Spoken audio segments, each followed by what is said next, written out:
Andrea Burkhart. She is one of the law tubers in the community, works out of Washington State. She worked on this appeal for this appellant, the defendant at trial, the appellant on appeal, and she won a reversal for her client, which is an amazing accomplishment. Fewer than 1% of appeals result in meaningful relief for the client. Often that relief is simply, say, a reduction in sentence. It's very rarely a reversal of a conviction and a remand for retrial, or as this appellate court put it, a remand for further processing. So suggesting that maybe a retrial is not desirable here. But a huge win for Andrea. Congratulations, Andrea.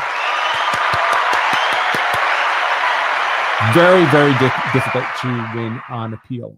And what interested me about this case is the basis for the appeal was essentially ineffective assistance of counsel on the grounds that the trial lawyer for the client here didn't understand self-defense law. And the trial court apparently didn't understand self-defense law. But we have a constitutional right to effective assistance of counsel at trial, and to the extent the trial counsel was ineffective at trial, that's the grounds here for this conviction being reversed. By the way, ineffective assistance of counsel claims are made all the time. Everyone who's convicted believes that they must have been convicted because their lawyer sucked. They're never successful. Never. Once in a million. And Andrea got this reversed based on ineffective assistance of counsel, as she should have. Counsel was ineffective. And so the core error here of trial counsel was that they did not raise the legal defense of self-defense to the crime of first-degree manslaughter, which is what this client was convicted of, because they misunderstood that self-defense as a legal defense didn't apply to first-degree manslaughter. They're wrong about that.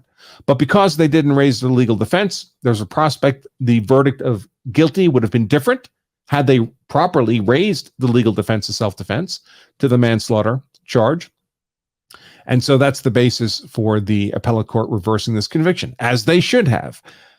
The real take-home message for all of you folks is, can you trust, as a matter of faith, that your trial lawyer who's defending you in a self-defense case, where, by the way, this client was initially charged with murder.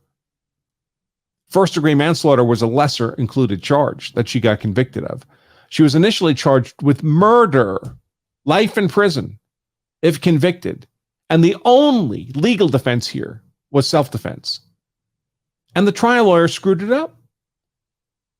So heaven forbid you have to use deadly force in self-defense, find yourself criminally charged, and you've retained trial counsel. Can you trust, as a matter of faith, that your trial counsel actually understands self-defense law, your only legal defense? The answer is no. You can't, as this case illustrates, because this client couldn't. You think she knew any better? You think she knew her trial counsel didn't really understand self-defense law? No, of course not. Most of you are completely unequipped to evaluate the quality, the actual subject matter expertise of a lawyer. You're just not. You don't know what to look for. You don't know the right questions to ask. You don't have a sense of what the answers should be.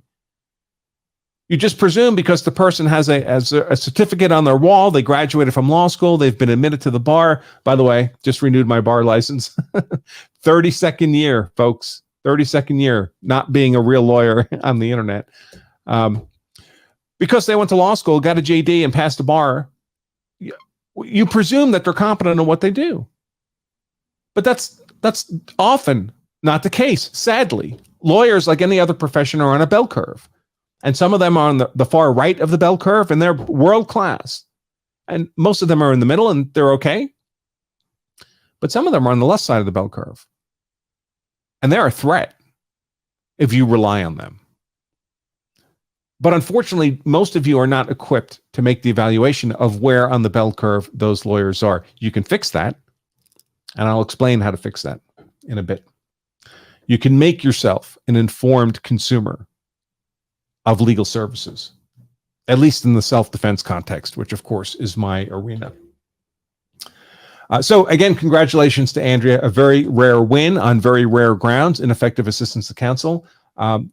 Kudos to her. But the take-home message for us really is don't simply presume that your lawyer knows self-defense law if you're a defendant in a self-defense case. I've said this before, but I'll say it again. In my 3 years of law school, we spent maybe 5 minutes talking about self-defense law. First year criminal law. 5 minutes, maybe 10 minutes. That's it.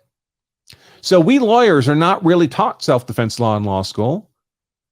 And there aren't a lot of good resources for teaching self-defense law after law school. I can tell you, I've been accredited to teach continuing legal education, meaning instruction to other lawyers, to judges on self-defense law in 35 states.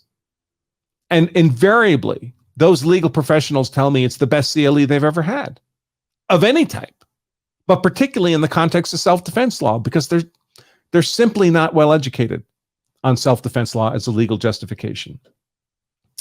That's why we teach CLE, to educate the legal community. But of course, we can only reach so many lawyers. The best defense against you ending up with ineffective assistance of counsel as a self-defense client at trial is to arm yourself by arming your mind with self-defense law to the extent you can. You can't all be lawyers. And I would suggest to have me as part of your legal team to make sure these things don't happen. Because I can assure you that there is no trial counsel who's going to drop the ball on self-defense law if I'm part of your legal defense. It can't happen.